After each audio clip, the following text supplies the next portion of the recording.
As I prepared today's sermon, I knew it would be important to introduce myself just a little bit and to let all of you know more about who will be journeying with you in this transitional year. But before I do any of that, I want to tell you about another clergy person, one from our rich Unitarian Universalist history, Hosea Ballou. Who's heard of him? Excellent. Hosea Ballou was a Universalist minister, and he was a circuit rider in the early 1800s. As a circuit rider, he preached and ministered at many different churches, traveling on horseback between towns. Now, as a Universalist, his beliefs weren't always in line with the popular theology of the day, and he had to explain his understanding of the world frequently. We're told that one night he stopped at a New England farmhouse, and the farmer was quite upset. The farmer confided to Ballou that his son was a terror who got drunk in the village every night and who fooled around with women. He was afraid his son would go to hell. "All right," said Ballou with a serious face, "we'll find a place on the path where your son will be coming home drunk, and we'll build a big fire. And when he comes home, we'll grab him and throw him in." The farmer was shocked. "But that's my son, and I love him." Ballou replied, "If you, a human and imperfect father, love your son so much that you wouldn't throw him in the fire, then how can you possibly believe that God, a perfect father, would do so?" Now, you and I and many other progressive people of faith today might not find this response of Ballou surprising, but we must remember that in the early 1800s, Calvinist Christianity was all the rage. And many of those that Ballou was preaching to believed in an angry God who would condemn humans to eternal punishment. The Calvinists taught that people were born depraved, that they contained sin in every part of their being, and those who were going to heaven had already been chosen by God. They didn't have any choice about it, and they couldn't change anything. To suggest that the spirit of love would save everyone without punishment was radical. Even Hosea's dad, who was a Baptist preacher, wasn't sure what to make of his son's faith. Legend tells us that his father once found him reading in the kitchen and asked Hosea, "What is that book?" Hosea told him it was a Universalist book, and his father declared that he simply could not allow a Universalist book to remain in his house. Dutifully, while his father watched, Hosea got up and placed the book on the family's woodpile outside. Later that day, his father went to the woodpile and saw the heretical book laying there. It was the Bible. Convicted, Hosea's father eventually became a Universalist himself. Whether this woodpile story is true or not, it does have sort of an aura of chopping down a cherry tree. It illustrates the power of the Universalist message. The powerful message, in fact, led directly to us being here together this morning. This congregation was founded in 1856, just 4 years after Hosea Ballou's death, by Universalists from Columbia and Liberty Townships here in Michigan, and others from out east. Some of those charter members of this congregation have descendants who are members today. Anybody in the room now? I know Grace was here. Oh, there she is. I was like, I know Grace is here. Our Universalist ancestors taught a love that goes beyond the possibility of hell. A love, a grace-filled forgiveness that welcomes us home, even when we mess up, even when we step on one another's toes, even when we act in ways that cause harm. This is a central part of our legacy and forms the basis for the first principle, that we affirm and promote the inherent worth and dignity of every person. Hosea Ballou and those early Universalists in the United States offer us another legacy that is relevant today, the legacy of the unexpected call to ministry. Ballou started preaching and teaching as a layperson in 1791, and it was in 1794 at the New England General Convention, one of the other ministers present, Reverend Winchester, without warning, at the end of his sermon, pressed his Bible into Blue's chest and cried out, "Brother Blue, I press to your heart the written Jehovah." And he declared Blue ordained. My ordination was much more complicated. Imagine being ordained, called to a particular ministry without any warning whatsoever. The surprise ordination that Blue experienced is a reflection of a deep truth we know as Unitarian Universalists. Whether we expect it or not, whether we think we are worthy or not, we are all called to some form of ministry in this world. Like Blue, I received my call to ordained ministry at a convention. Every year, we UUs have our annual General Assembly in a different city and part of the country. Who's been to GA? Okay, we'll work on that. My first experience at General Assembly was a couple of years after I became a Unitarian Universalist, when my congregation sent me so that I could learn more about being the incoming chair of the Social Justice Committee. It was there when I was with over 3,000 Unitarian Universalists who were worshiping together, learning together, and singing together. 3,000 singing the hymns. That I had my own version of the Blue moment. I knew I was supposed to be a minister in a flash of unexpected understanding. I remember I was walking down the hall, listening to all of the UUs around me, and I was looking at the beautiful, colorful, diverse banners from hundreds of congregations that were hanging on the walls. Yeah, you've seen it. I was struck, not in the chest with a Bible, like Blue, thankfully, but with a sudden press on my heart that this is what I was called to do. These people are where I was called to minister. I started seminary the next fall at Andover Newton Theological School. After seminary, I completed 2 internships. The first was in Napa, California, where they taught me to like wine. When I first went, I said, "I'm not really a big wine fan." They're like, "Don't worry, we'll change that." And the second was in Ottawa, Ontario, where I served 2 congregations simultaneously. That experience prepared me to walk with 2 congregations now. As some of you know, I'll be here half-time with all of you and will in most cases be here for the first part of the month. I will also be serving a congregation in DeKalb, Illinois at 1/4 time. So I will be with them for the most part the last 2 weekends of the month. This plan has brought me even closer to Reverend Blue in a modern version of circuit riding.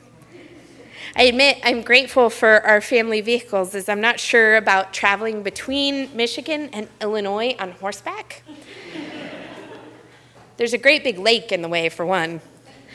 Finding my call at my first General Assembly had a powerful impact on me.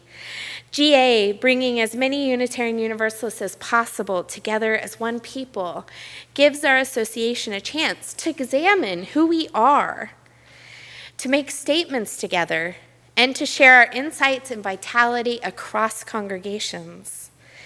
It is because of the impact of our convention on my life that I chose to become a member of the General Assembly Planning Committee.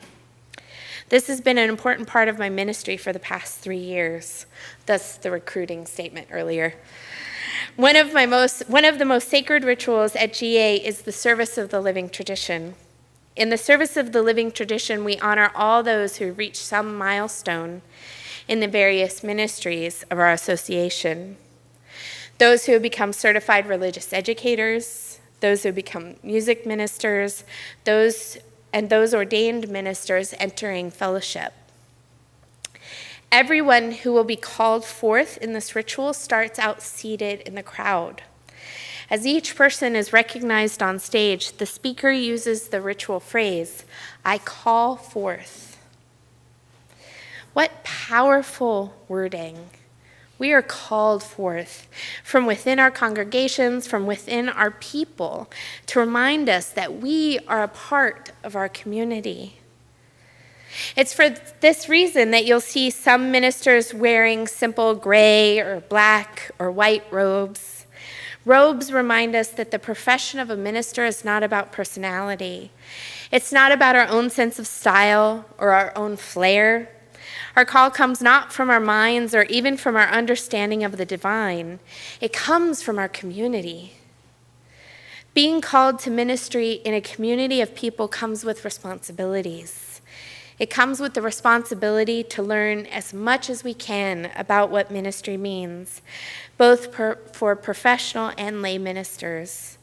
It comes with the responsibility to behave in certain ways, both within and outside of the congregation. It comes with the responsibility to do our best, week after week, to journey with the people we serve. It reminds us to side with love, to seek justice inside and outside of the church, even when we are scared, even when we are not sure what will happen next. Robes also come from our heritage as Unitarian Universalists. They equalize the pulpit. They allow anyone to be called. Your minister doesn't have to be rich enough to afford nice new clothes to wear every Sunday. They don't have to have good fashion sense, thank goodness. As our ancestors fought for gender equality, robes even became an important reminder that the minister serving a congregation might be a woman. Good gasping! Connecting the story, I like it.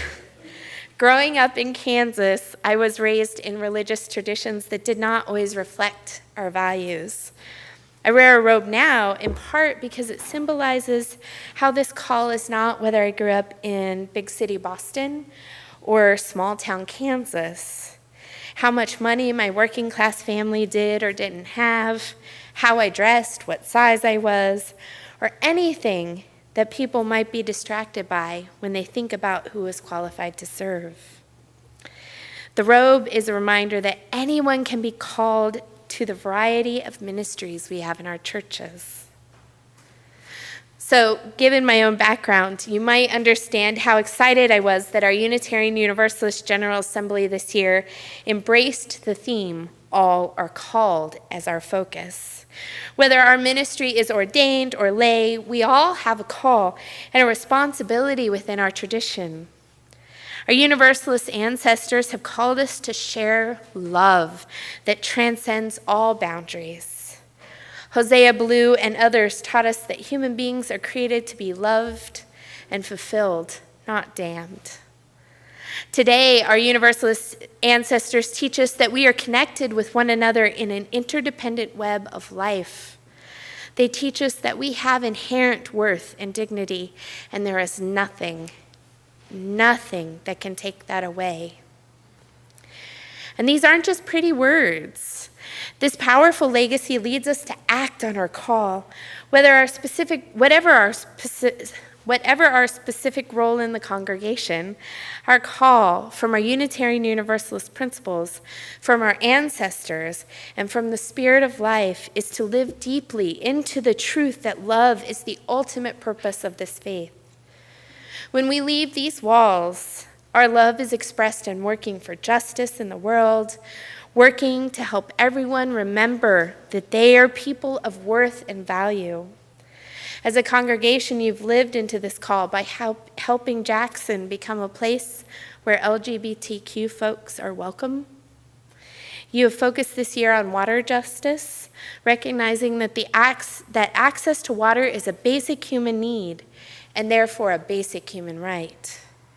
You are living your call by living your Unitarian Universalist values in the world. In addition to seeking justice and love and sharing love outside our walls, we serve within.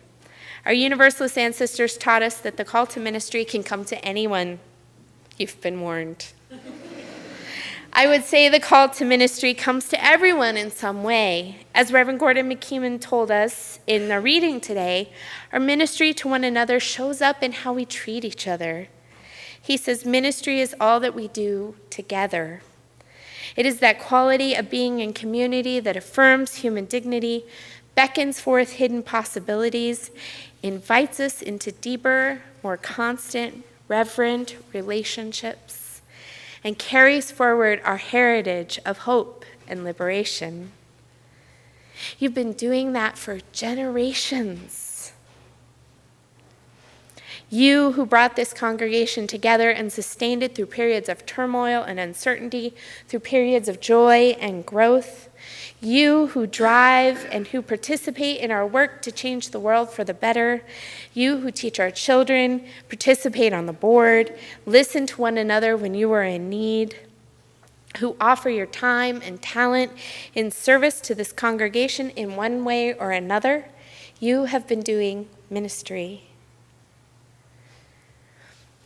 This next year will be a time of transition for all of us. Reverend Cindy has been with you for 14 years, and you've been served by a full-time professional minister for even longer.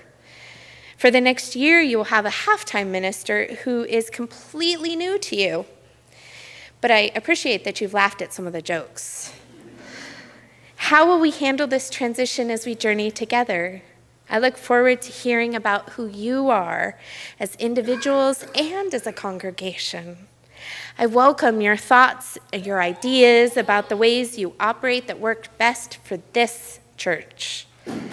I look forward to hearing about who you hope to become. Our ministry is a shared ministry. We are pursuing this call together. And because everyone involved is human, including me, I promise I will make mistakes. It's a guarantee right now. I promise I will do things you wish that I had done differently. I will do my best to share with you what I have learned and offer you ideas and possibilities I think may serve to strengthen your mission, that might serve who and what you are called to be in this world. And I promise you that I will listen. I will welcome your questions and concerns. If you don't understand why I am doing or did something, or if I cause you harm, please let me know. If you have a pastoral need, please call or email me. As we are all called to different aspects of ministry, it is for this year my joy to serve you as your professional consulting minister. My beloved spiritual companions, all are called. What does that look like in your life? What is your call in this congregation? What is your ministry? Are you called to offer your time and talent by preaching, teaching, caring for and listening to those in this church? Are you called to lead in social justice projects, annual events, or decision-making committees? How are you called to live in relationship with one another? And how are you called to live in the world outside these walls? Just as within our congregations, outside these walls, our Unitarian Universalist faith looks like siding with love. Are you passionate for justice for immigrant families?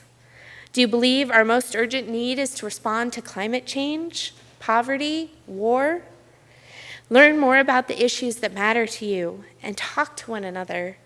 Work with one another. Remind one another that we are all called to change the world with our love, and we will do it together. Blessed be. Amen.